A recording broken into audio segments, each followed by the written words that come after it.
যে সরকারি প্রকল্পগুলো আস্তে আস্তে আপনারা বন্ধ করে দিচ্ছেন, সরকারি প্রকল্পগুলো আপনারা গরিব মানুষের প্রকল্প বন্ধ করে দিচ্ছেন, নানা রকম ভাবে অজুহাত দেখাচ্ছেন।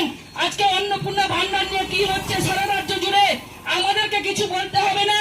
রাস্তায় রাস্তায় মা বোনেরা নামবে, মা বোনেরাই গর্জন করবে।